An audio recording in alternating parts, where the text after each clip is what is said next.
وَأَنِ اسْتَغْفِرُوا رَبَّكُمْ ثُمَّ تُوبُوا إِلَيْهِ يُمَتِّعْكُمْ مَتَاعًا حَسَنًا.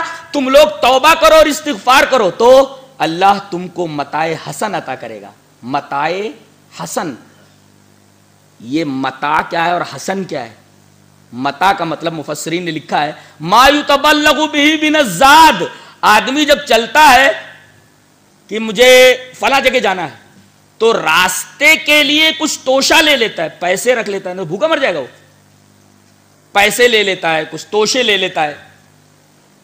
تو متاع کہتے ہیں ما یتبلغ به من الزاد, منزل تک پہنچنے کے لیے جو توشہ ہے, جو زاد راہ ہے, وہ متاع ہے. گویا اللہ نے وعدہ فرمایا ہے کہ اگر تم توبہ اور استغفار کرتے رہو تو جنت جو تمہاری منزل ہے اس منزل تک پہنچنے کے لیے میں دنیا میں تم کو زاد راہ دے دیتا ہوں. یہ فائدہ ہے. ایک مطلب تو یہ ہوا اخروی فائدہ جو دنیا سے مل گیا اس کو. اور متاع حسن کا ایک اور مطلب بھی ہے. کہیں دنیا کو کہا گیا کہ دنیا متاع حسن ہے اور کہیں کہا گیا دنیا متاع غرور ہے. یہاں دیکھیے متاع حسن کہا گیا ہے اور ایک جگہ فرمایا گیا فمن زحزح عن النار وادخل الجنۃ فقد فاز وما الحیاۃ الدنیا الا متاع الغرور. دنیا کی زندگی تو متاع غرور ہے. تو کہیں دنیا کو دھوکے کا سامان کہا گیا ہے, کہیں متاع حسن کہا گیا. اس کا کیا مطلب ہے؟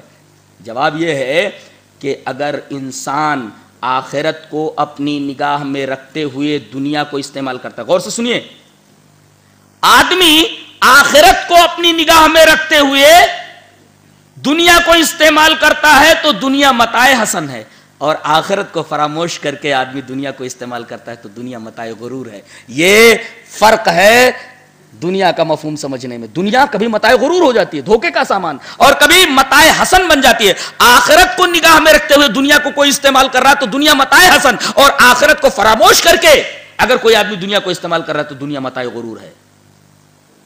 تو اگر توبہ اور استغفار کرتا ہے آدمی تو اللہ تبارک و تعالیٰ کا وعدہ ہے کہ دنیا کو متاع حسن بنا دے گا تمہارے لیے. اور آدمی کو کیا چاہیے؟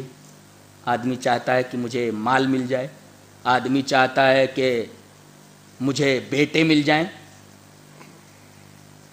اللہ نے فرمایا ایک نسخہ بتا رہا ہوں, مال بھی ملے گا اولاد بھی ملے گی.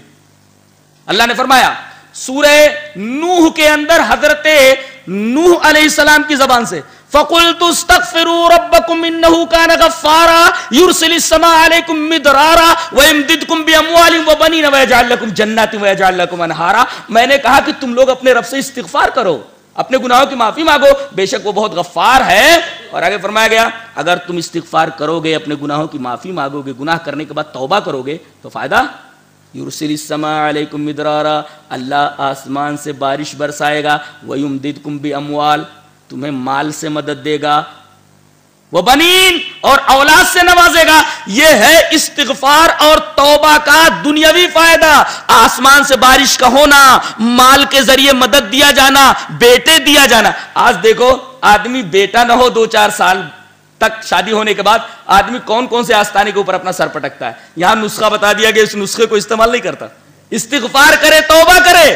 توبہ کی وجہ سے, استغفار کی وجہ سے اللہ نے وعدہ فرمایا ہے کہ آسمان سے بارش برسائے گا, مال دے گا, بیٹے دے گا. صرف مال نہیں کہا گیا, اموال, بہت سا مال, اور بیٹا نہیں کہا گیا, بنین جو ابن کی جمع ہے, بیٹے دے گا. یہ ہے توبہ اور استغفار کا دنیاوی فائدہ. مال بھی ملتا, بیٹے بھی ملتے.